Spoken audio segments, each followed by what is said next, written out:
Brand ini sejak tahun 2011 hingga saat ini jadi bukan salah satu, tapi satu-satunya brand yang digunakan sebagai opsi untuk ban F1, yaitu adalah Pirelli. Dan hingga saat ini ada banyak sekali varian dari ban Pirelli, mulai dari untuk road, gravel, MTB, hingga city bike. Tapi di sini kita hanya membahas seputar inner tube-nya. Hingga saat ini ada 3 varian inner tube dari Pirelli. Mulai dari sport tube, kemudian ada road tube, dan terakhir untuk produk TPU-nya ada P0 Smart Tube. Dan ini yang akan kita bahas kali ini.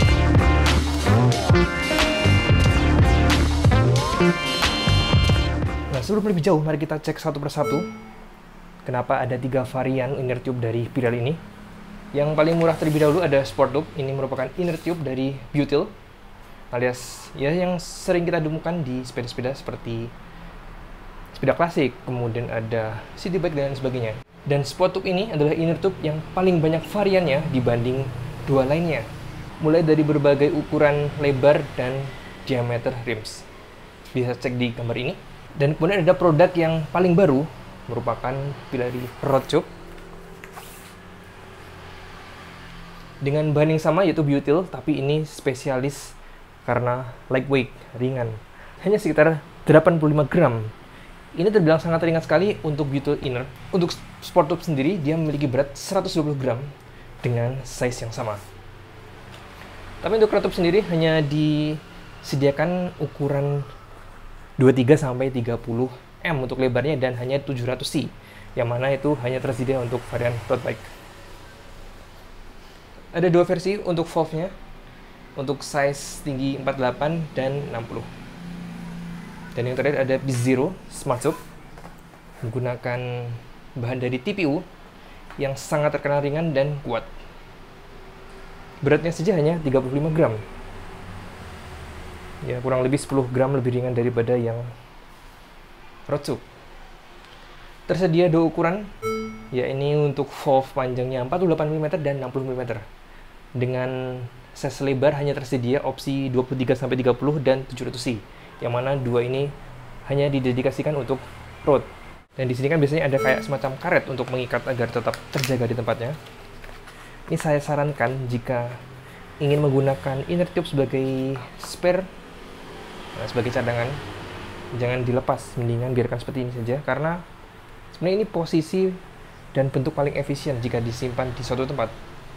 Karena kemungkinan jika dilepas terus kita melipat-lipat sendiri, bisa lebih besar daripada ini. Oke, mari kita mulai dari yang termurah dulu. Sport tube.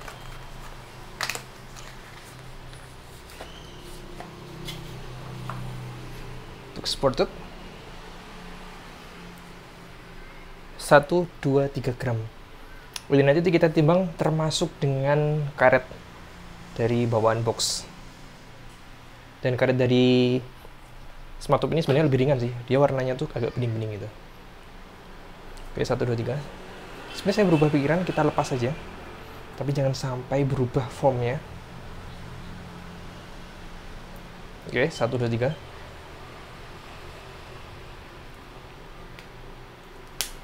Kemudian road tube.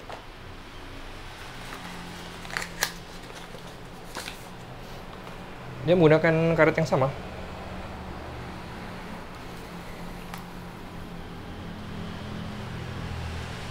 $89. Sepertinya ada bantuan di sini. Oke, 89 sama saja. Feel-nya berasa ketika megang road tube ini terkesan soft daripada yang ini. Ini kesannya agak keras dan licin.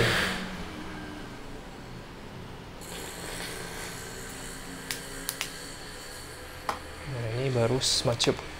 TPU alias, saya lupa singkatannya. TPU adalah singkatan dari ini. Nah, bisa lihat di sini dia TPU menggunakan karet yang bening seperti ini. Dan sebenarnya ini untuk mengurangi tekanan dibungkus lagi dengan semacam kertas keras. Ini agak ribet untuk melepas. Oke.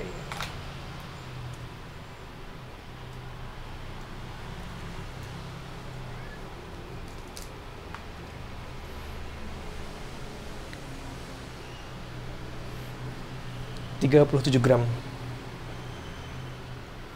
Saya ikat lagi dengan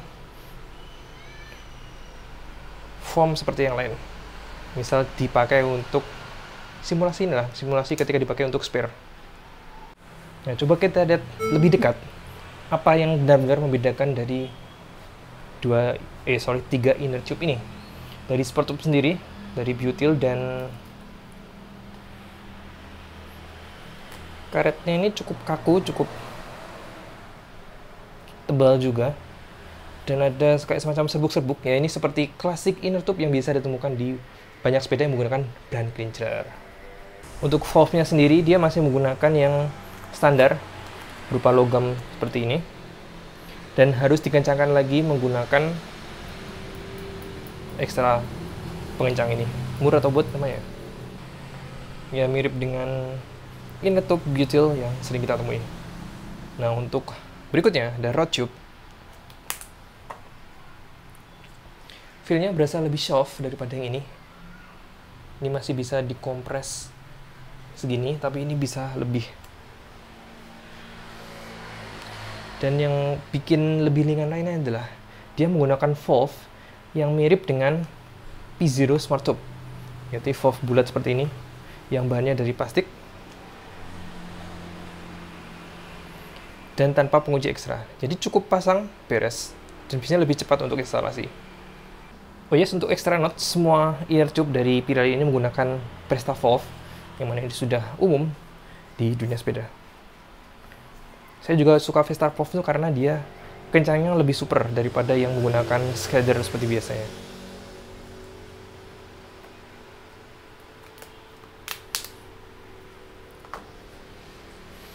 Dan untuk yang P0 Smart Tube sendiri,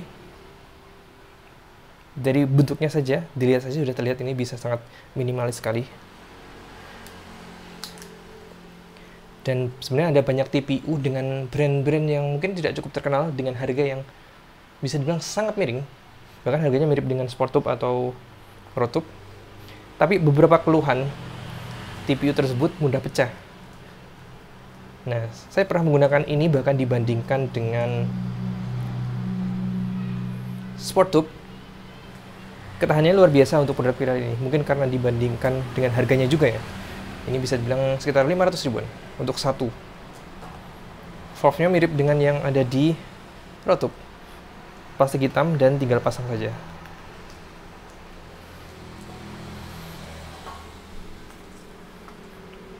Dan jika diraba memang berasa berkualitas tinggi sih untuk TPU-nya. Seperti, strong dan robust. Nah, coba di sini kita simulasi bagaimana jika menggunakan dari 3 opsi inner tube ini sebagai spare tire. Saya sudah siapkan jangka untuk mengukur panjang lebarnya, dan sekarang untuk tes simulasi, ini adalah ceramic speak bottle kit yang biasa saya pakai dan sering terpasang di sepeda secara default karena ukurannya yang minimalis. Ini seukuran dengan bottle kits. Kita simulasi dulu dengan foam seperti ini dan diikat di karet di bagian sekelilingnya. Untuk road tube saya mendapatkan size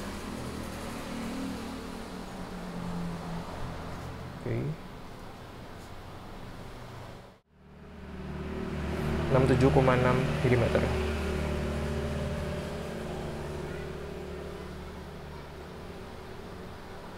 Dan panjangnya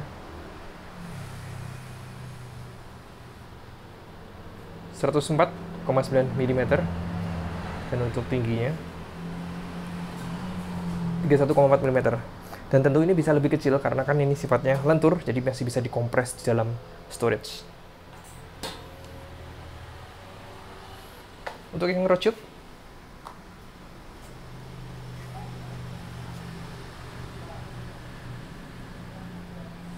lebarnya 60,4 mm dengan panjang 100,2 mm dan tingginya, dan tingginya 26,2 mm. Ya, kurang lebih sama lah untuk tingginya. Dan ini memang terbukti lebih kecil sih, lebih soft juga. Untuk yang terakhir, P0 Smart Tube.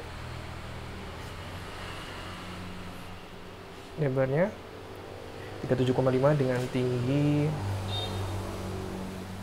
89,4. Yep, 89,4 dengan lebar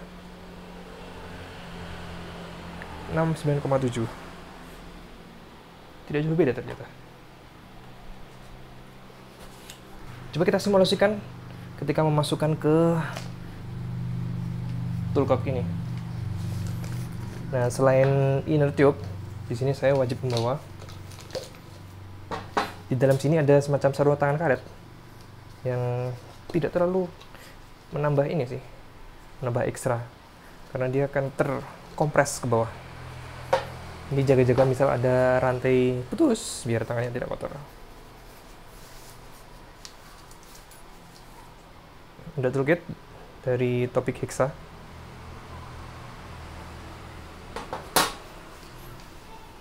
Nah, karena tidak semua menggunakan ini ya, ban kincir di sepeda saya, jadi di sini saya juga membawa plug kit. Nah, ini untuk memudah menempel-nempel untuk ban tubeless semua ukuran.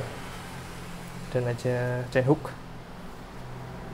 untuk membantu ketika ini rantai putus. Nah, untuk pencungkil ban itu sudah jadi satu sih, jadi ini benar-benar praktis untuk toolkitnya. Nah, seharusnya nanti dia masuk sini dan hanya muat satu inner tube biasanya.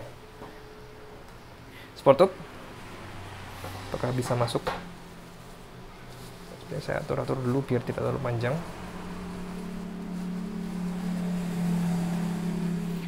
Dan kadang hati-hati, beberapa toolkit ada bagian yang tajam. Tergantung ini sih siapa yang buat. Saya perlu kerja keras dan untuk masukkan ini. Oke, sukses masuk. Sukses ditutup. Step berikutnya adalah memastikan bisa diambil dengan sempurna. Sudah siapkan pouch, ini mempermudah untuk mengambil barang-barang dari toolcock seperti ini. Kita tarik. Oke, tidak ada yang tersangkut.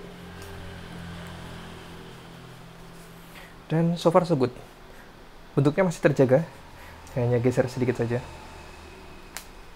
Dan untuk sport tube aman. Seharusnya untuk next 2 berikutnya juga aman sih. Rocuk.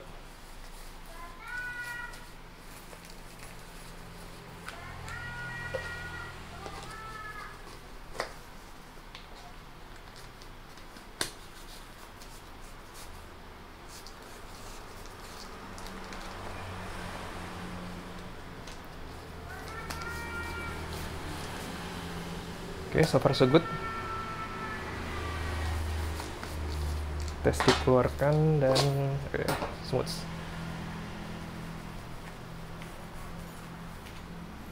Foamnya masih terjaga, karetnya masih di tempatnya, di tengah-tengah. Sedikit geser. Dan the last one adalah P0 Smart Tube. Tinggal ukurannya tidak jauh berbeda, apalagi bisa dikompres lagi.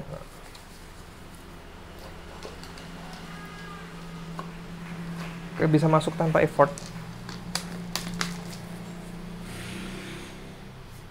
Aman. Dan bisa dikeluarkan dengan mudah.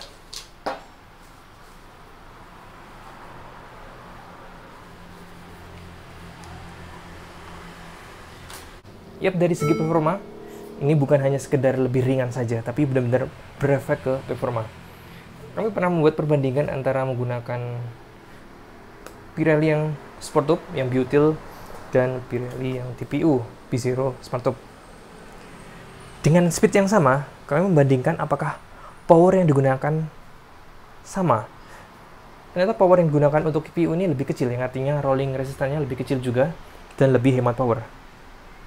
Nah, untuk detail seputar pengecekan itu bisa cek di pojokan atas.